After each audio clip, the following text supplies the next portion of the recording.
आप हमेशा मेरी बेटी को ही क्यों बोलते रहते हैं? उस डायन की बेटी को कभी भी कुछ नहीं कहते। अरे भाग्यवान, रीमा एकदम शांत स्वभाव की लड़की है। वो कभी कोई गलत कार्य नहीं करती है जिसकी वजह से उसे डांटना पड़े।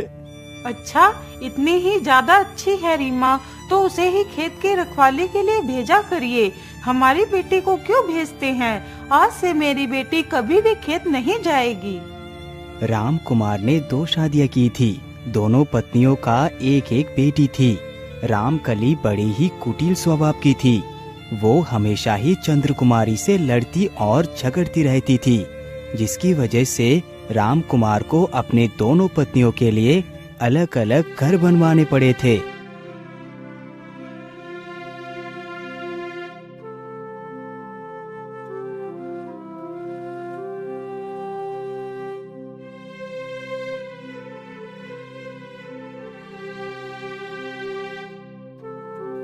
अरे बेटी रीमा, आज से तुम रोज खेत की रखवाली के लिए जाया करोगी। ठीक है पिताजी, मैं आज से ही खेत की रखवाली के लिए जाती हूँ। इतना बोलकर रीमा खेतों की तरफ निकल पड़ती है।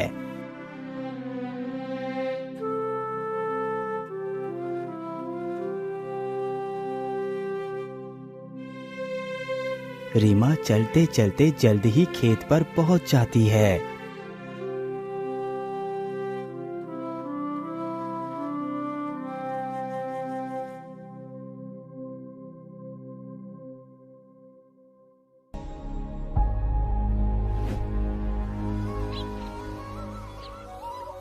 अरे वाह, खेतों पर आकर तो कितना अच्छा लगता है। यहाँ की सुंदरता को देखकर तो मन को कितनी शांति मिलती है। रीमा वही चट्टान पर बैठकर गीत गाने लगती है। सच है, विपत्ति जब आती है कायर को ही दहलाती है। सूरमा नहीं विचलित होते, क्षण एक नहीं धीरज खोते। विघ्नों को गले लगाते हैं, कांटों में भी राह बनाते हैं। वाह रीमा वाह, तुम तो कितना मधुर गीत गाती हो। मैं तुमसे बहुत प्रसन्न हूँ, इसीलिए मैं तुम्हारे साथ ही विवाह करूँगा। अरे, ये किसकी आवाज है? ये आखिर कौन है जो मुझसे विवाह करने की बात कर रहा है? कहीं ये मेरा भ्रम तो नहीं? मैं ऐसा करती हूँ, यही गीत एक बार फिर से गाती हूँ। सच है, विपत्ति जब आती है कायर को ही दहलाती है। सूरमा नहीं विचलित होते, क्षण एक नहीं धीरज खोते। विघ्नों को गले लगाते हैं, कांटों में भी राह बनाते हैं। वाह रीमा वाह, तुम तो कितना मधुर गीत गाती हो। मैं तुमसे बहुत प्रसन्न हूँ, इसीलिए मैं तुम्हारे साथ ही विवाह करूँगा। अरे, मुझे लगता है ये आवाज इस जंगल के भीतर से आ रही है। चलो इसके अंदर चलकर देखती हूँ। रीमा जल्दी से जंगल की ओर जाती है।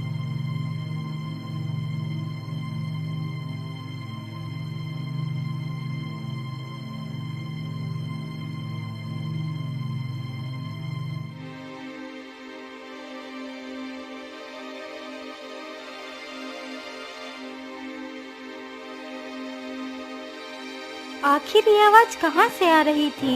यहाँ पर तो कोई भी नहीं है।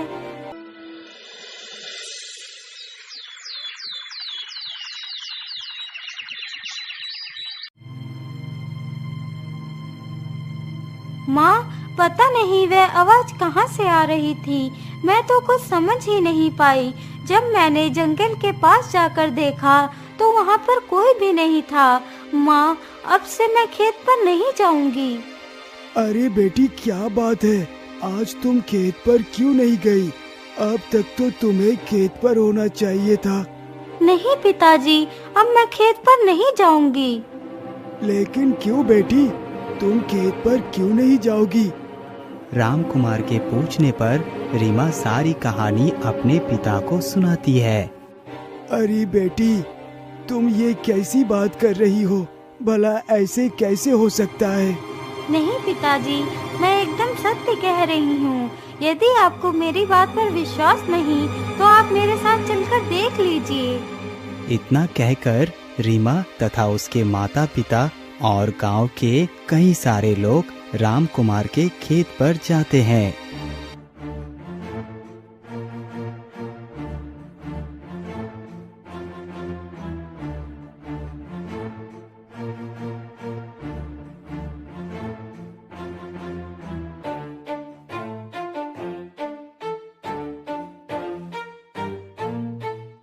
अब तो हम लोग खेत पर आ गए हैं। चलो अब तुम जल्दी से वही गीत गाओ। सच है, विपत्ति जब आती है कायर को ही दहलाती है। सूरमा नहीं विचलित होते, क्षण एक नहीं धीरज खोते। विघ्नों को गले लगाते हैं, कांटों में भी राह बनाते हैं। वाह रीमा वाह, तुम तो कितना मधुर गीत गाती हो। मैं तुमसे बहुत प्रसन्न हूँ, इसीलिए मैं तुम्हारे साथ ही विवाह करूँगा। अरे भाई, मुझे लगता है यह आवाज उस जंगल की तरफ से आ रही है। हाँ हाँ, मुझे लगता है ये आवाज उधर से ही आ रही है। चलो चलकर देखते हैं। सभी लोग जंगल की तरफ देखने के लिए जाते हैं तो जंगल में कोई भी दिखाई नहीं देता।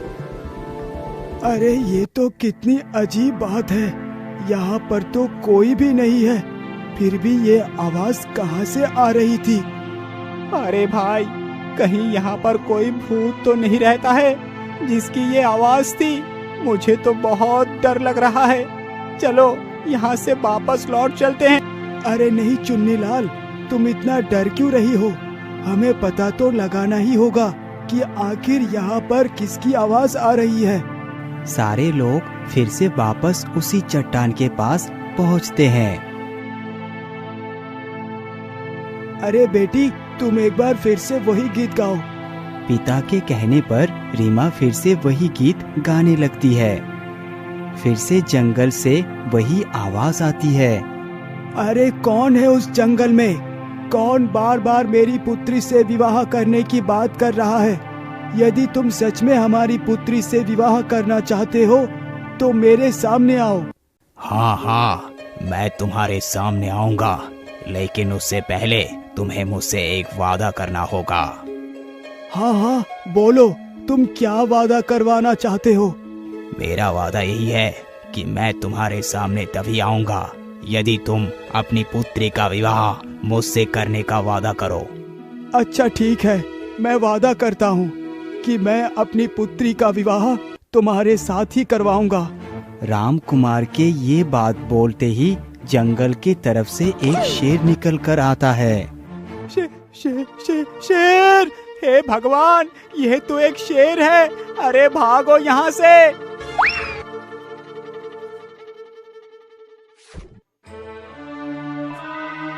आपके वादे के मुताबिक मैं आपके सामने आ गया हूँ। अब आपको अपनी पुत्री का विवाह मेरे साथ करना होगा। नहीं पिताजी, मैं भला एक शेर के साथ विवाह कैसे कर सकती हूँ?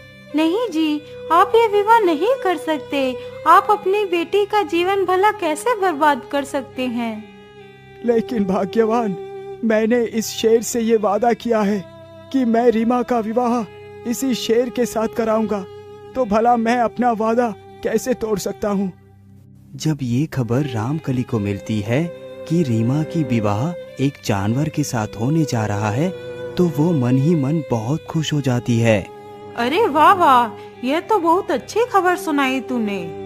धीरे धीरे वो समय भी आ गया जब रीमा को उस शेर को अपना पति स्वीकारना था।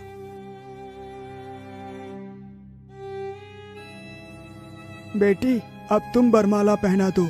इतना सुनते ही रीमा अपना बरमाला शेर के गले में पहना देती है।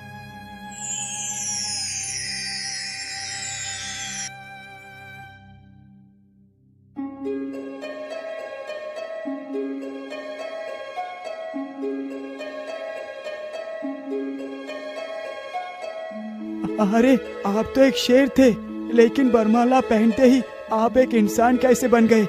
आप कौन हैं? मैं प्रतापगढ़ का राजकुमार वीरभद्र हूँ।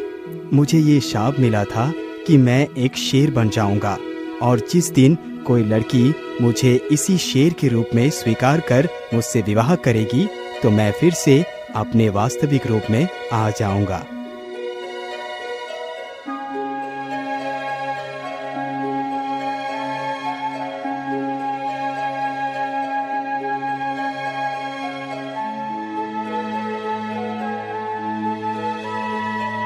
अच्छा पिताजी, अब मैं रीमा के साथ वापस अपने राज्य लौटना चाहता हूँ।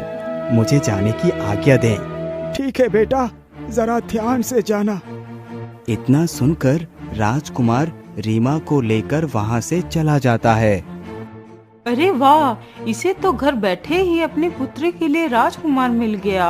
अब चाहे कुछ भी हो जाए, मैं भी अपनी पुत्री के लिए राजकुमार ही ढूंढ कर लाऊंगी।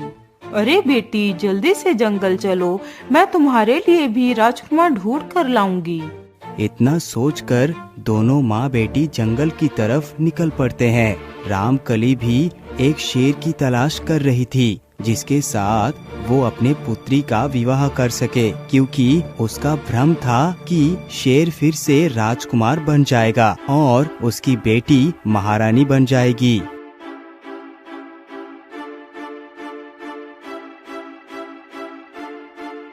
अरे बेटी, मुझे लगता है इधर से कोई शेर ही निकल के गया है। चलो इधर को ही चलते हैं। दोनों माँ बेटी शेर के पैरों के निशान को देखते देखते वहीं पर पहुँच जाते हैं, जहाँ पर एक गुफा थी। बेटी, मुझे लगता है वह शेर इसी गुफा में रहता है। तुम जल्दी से इस गुफा में चले जाओ और हमारे होने वाले जमाई को बुलाकर ले आओ। तब तक मैं बाहर ही खड़ी हूँ। लेकिन माँ, मैं अकेले नहीं जाऊंगी, आप भी मेरे साथ चलो। नहीं नहीं बेटी, यदि मैं साथ चलूंगी तो हो सकता है शेर विवाह के लिए राजी ना हो। मैं यहीं पर छिप जाती हूँ, तुम अंदर से हमारे जमाई को लेकर आ जाना। इतना सुनकर लड़की गुफा के अंदर चली जाती है।